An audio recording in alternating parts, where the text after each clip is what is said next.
नमस्कार दोस्तों, स्वागत है आपका इन्वेस्टमेंट फंड्स में। दोस्तों, डी नीड्स टूल्स का आईपीओ आने वाला है, तो आज हम इस आईपीओ का फुल रिव्यू करने वाले हैं और लास्ट में ये भी देखेंगे कि हमें इसमें अप्लाई करना चाहिए या फिर अवॉइड करना चाहिए। तो आप शुरुआत से लेकर अंत तक इस वीडियो पे बने रहना।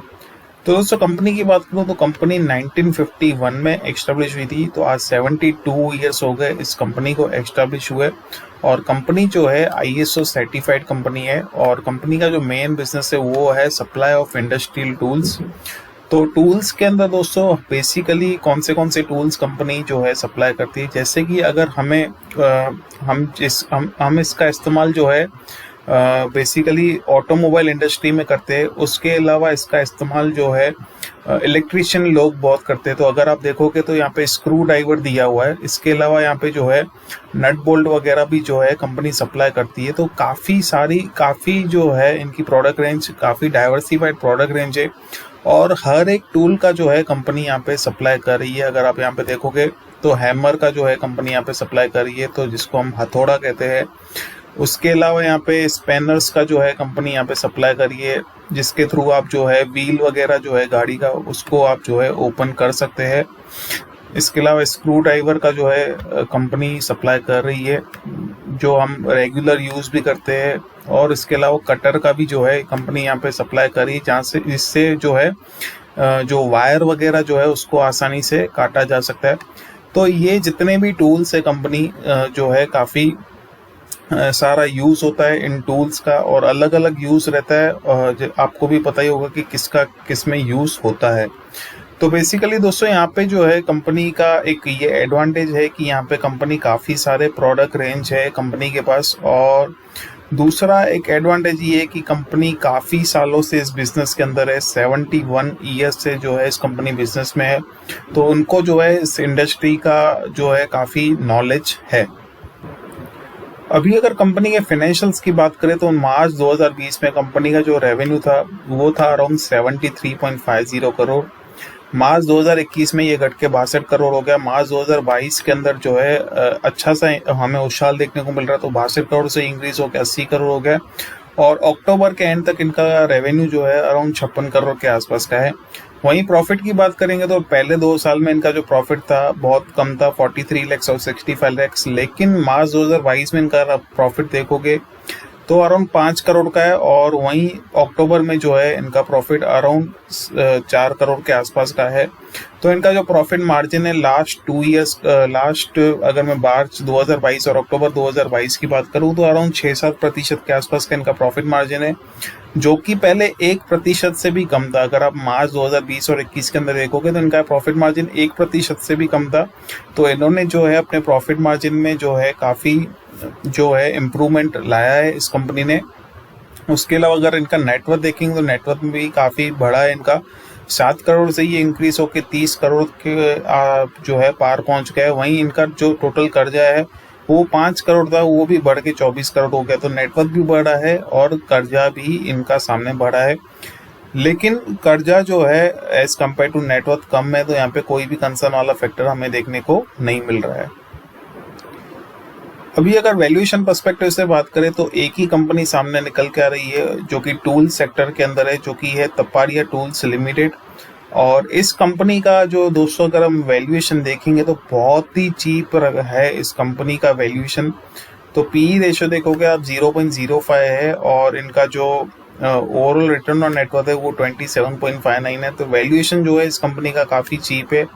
और इसके सामने अगर मैं इसकी डी नीड्स की बात करूं इस कंपनी की, तो इसका जो पी रेशियो निकल के आ रहा है वो अराउंड निकल के आ रहा है 12.67 का। तो मैंने यहाँ पे ऑलरेडी कैलकुलेट करके रखा है आपके लिए। 12.67 का पी रेशियो निकल के आ रहा है और जिस कंपनी के जिस प्राइस पे कंपनी आईपीओ लाने वाली है वो अराउंड 101 का है। तो अगर प्राइस टू बुक वैल्यू भी कैलकुलेट करेंगे तो दोस्तों इनका जो प्राइस टू बुक वैल्यू निकल कर रहा है 12.68 का निकल कर रहा है। तो वैल्यूएशन दोस्तों इन्होंने रीजनेबल रखा है, न कि ज़्यादा सस्ता है न कि ज़्यादा महंगा है, रीजनेबल वैल्यूएशन रखा है। और ऑन द अदर एंड जो है टपारिया टूल्स का वो बहुत ही चीप वैल्यूएशन है। तो ये बहुत ही रेयर सिनेरियो होता है कि जहाँ पे कंपनी का वैल्यूएशन जो है बहुत चीप होता है। लेकिन हम अभी जो है इसको कंपेयर नहीं करेंगे इसके साथ, बिकॉज इसका वैल्यूएशन काफ़ी चीप है, तो इसका डायरेक्ट कंपेयर हम नहीं करेंगे। लेकिन हम इसका सिर्फ अगर डी नीड्स का वैल्यूएशन देखेंगे तो उसका जो वैल्यूएशन है वो काफ़ी रीजनेबल हमें देखने को मिल रहा है। अभी आईपीओ डेट की बात करें तो 28 अप्रैल को ये आईपीओ आने वाला है और 3 मई को ये आईपीओ क्लोज हो जाएगा। फेस वैल्यू जो है 10 रुपये प्रति शेयर और आईपीओ का जो प्राइस रहेगा मैंने आपको बताया जैसे कि 101 रुपीज़ प्रति शेयर का रहेगा। लॉट साइज जो है 1200 शेयर्स की है। इश्यू साइज जो है यहाँ पे जो है 23 करोड़ का है और पूरा का पूरा जो है ये फ्रेश इश्यू रहने वाला है। बुक बिल्डिंग इश्यू टाइप जो है बुक बिल्डिंग रहेगा और लिस्टिंग जो रहेगा इसका एनएसई एसएमई पे रहेगा। 8 मई तक अलॉटमेंट हो जाएगा, 9 मई तक रिफंड आ जाएगा, 10 मई तक आपके डीमेट अकाउंट में शेयर्स क्रेडिट हो जाएंगे और 11 मई का जो है इसका लिस्टिंग डेट रहने वाला है।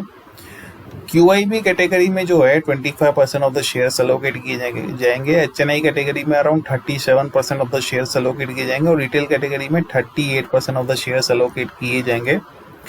रिटेल कैटेगरी में आप 1200 शेयर्स के लिए अप्लाई कर सकते हो तो 1,21,200 रुपये आपको चाहिए होंगे रिटेल कैटेगरी में। और एचएनआई कैटेगरी में अगर आप अप्लाई कर रहे हो तो 2400 शेयर्स के लिए 2,42,400 रुपये आपको चाहिए होंगे इसमें अप्लाई करने के लिए।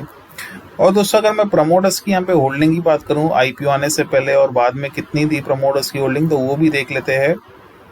तो यहाँ पे आईपीओ आने से पहले प्रमोटर्स की होल्डिंग जो थी वो अराउंड 91% की थी और आईपीओ आने के बाद जो प्रमोटर्स की होल्डिंग होगी वो 67% की होगी। इसका मतलब ये दोस्तों की मेजोरिटी ऑफ द जो होल्डिंग है वो प्रमोटर्स के पास ही रहने वाली है, तो कोई भी हमें यहाँ पे कंसर्न वाला फैक्टर हमें देखने को नहीं मिल रहा है।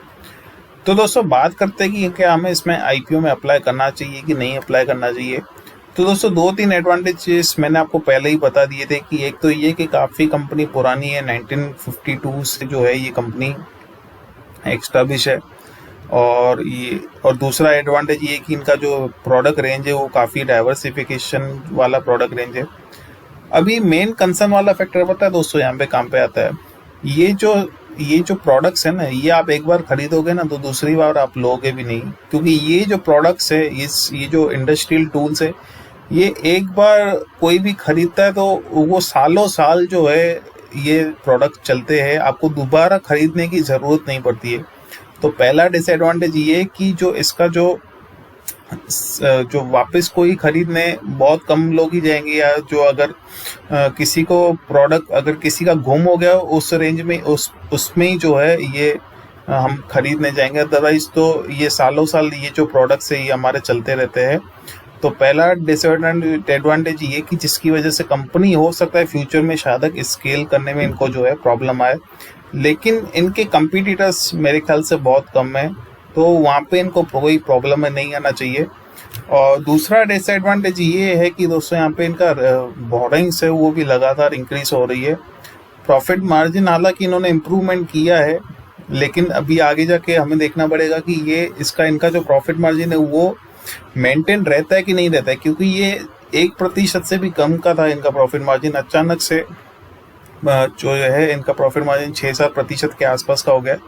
तो उसमें भी जो है हमें दोस्तों एक कंसर्न वाला फैक्टर आगे जाके हमें देखना पड़ेगा कि वो प्रॉफिट मार्जिन जो है मेंटेन कर पाएंगे या नहीं मेंटेन कर पाएंगे। तो ओवरऑल दोस्तों मुझे लग रहा है कि इस आईपीओ में वेट एंड वॉच करना चाहिए। अगर अच्छा खासा रेस्पॉन्स मिल रहा है इस आईपीओ में तो फॉर श्योर आप अप्लाई करना, अगर रेस्पॉन्स नहीं मिल रहा है तो इसको जो है आप अवॉइड भी कर सकते हो। और मेरे ख्याल से अगर आप अप्लाई करोगे भी तो भी सिर्फ लिस्टिंग गेन्स के लिए ही आप अप्लाई करना। लॉन्ग टर्म मुझे इसमें जो है अभी भी ये थोड़ा रिस्की लग रहा है लॉन्ग टर्म पर्सपेक्टिव से, और शॉर्ट टर्म पर्सपेक्टिव से आप अप्लाई कर सकते हो। इन केस इसका अगर जो रेस्पॉन्स है वो अगर अच्छा खासा आता है तो आप फॉर श्योर शॉर्ट टर्म के लिए अप्लाई कर सकते हो। तो आशा करता हूँ दोस्तों कि ये वीडियो आपको पसंद आया होगा। अगर वीडियो पसंद आए तो इस वीडियो को लाइक करना और अभी तक आपने चैनल को सब्सक्राइब नहीं किया तो सब्सक्राइब जरूर करना। धन्यवाद।